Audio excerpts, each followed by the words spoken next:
शहर नूराबाद के बीचों बीच एक पुरानी लेकिन रौनक से भरी बस्ती थी, जहां लोग एक दूसरे को नाम से पहचानते थे। इसी बस्ती में एक युवक आरिफ रहता था। आरिफ की उम्र 25 साल थी, लेकिन उसके सपने बड़े और आदतें बहुत ढीली थीं। उसकी माँ अक्सर कहती, बेटा, समय की कद्र कर, वरना समय तुझे कदर करना छोड़ देगा। आरिफ यह बात हंसकर टाल देता। वह काम को कल पर टालने में माहिर था। अगर उससे कोई काम सुबह करने को कहा जाए, तो वह शाम पर, और शाम का काम अगले दिन पर टाल देता। आरिफ के 3 करीबी दोस्त थे, फैसल, नईम और बिलाल। फैसल एक स्कूल में शिक्षक था, जो हर काम समय पर करता। नईम एक छोटा व्यापार चला रहा था, और बिलाल सरकारी नौकरी में था। एक दिन चारों चाय के ढाबे पर बैठे थे। फैसल ने कहा, यार आरिफ, तुमने आज भी इंटरव्यू मिस कर दिया। आरिफ ने ठहाका लगाया, अरे यार, कंपनी कहीं जा नहीं रही, अगली बार हो जाएगा। बिलाल ने सिर हिलाया, नहीं भाई, अगली बार शायद मौका ही न मिले। मौका एक बार आता है, बार बार नहीं।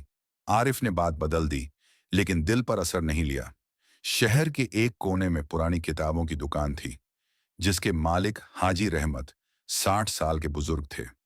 वे न केवल किताबें बेचते थे, बल्कि जिंदगी के कीमती सबक भी देते थे। आरिफ कभी कभी वहां बैठता, लेकिन ज्यादातर उसका मकसद बारिश से बचना या समय बिताना होता। एक दिन बारिश हो रही थी। आरिफ दुकान में आ गया। हाजी रहमत ने मुस्कुराते हुए कहा, बेटा, समय का एक एक पल कीमती है। ये मत सोचो कि कल सब हो जाएगा, क्योंकि कल शायद आए ही ना। आरिफ ने जवाब दिया, हाजी साहब, आप तो हमेशा फलसफा सुनाते रहते हैं।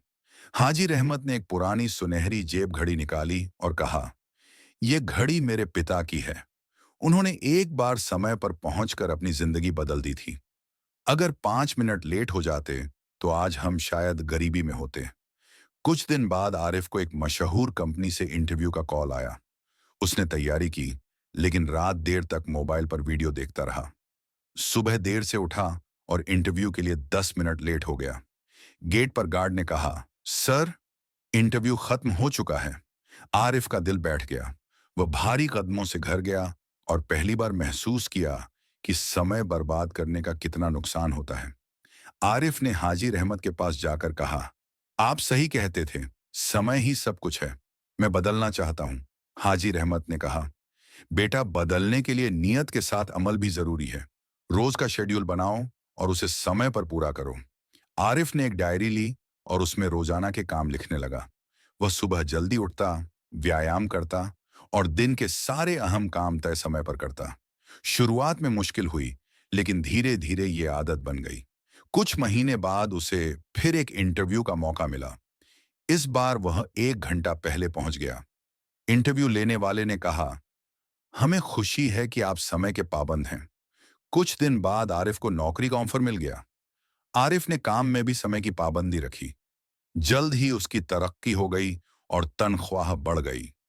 वह अब दूसरों को भी यही सलाह देता, समय सबसे कीमती खजाना है, इसे बर्बाद मत करो। एक दिन कंपनी में एक बड़ा प्रोजेक्ट आया, जिसकी डेडलाइन कड़ी थी। टीम के एक सदस्य ने काम टालने की कोशिश की। आरिफ ने उससे कहा, मैं भी कभी तुम्हारी तरह था, लेकिन सीखा कि समय बर्बाद करने का मतलब है मौका खो देना। प्रोजेक्ट समय पर पूरा हुआ और कंपनी को बड़ा कॉन्ट्रैक्ट मिल गया। गांव के लोग अब आरिफ को मिसाल के रूप में पेश करते। वह अक्सर हाजी रहमत के पास जाकर कहता, अगर आप न होते, तो मैं आज भी समय बर्बाद कर रहा होता। हाजी रहमत मुस्कुराकर कहते, बेटा, समय की कदर सिखाना ही मेरा सबसे बड़ा इनाम है। समय वह पूंजी है जो एक बार गुजर जाए तो कभी वापस नहीं आता। सफल वही है जो पल पल की कद्र करे और उसे सही उपयोग में लाए।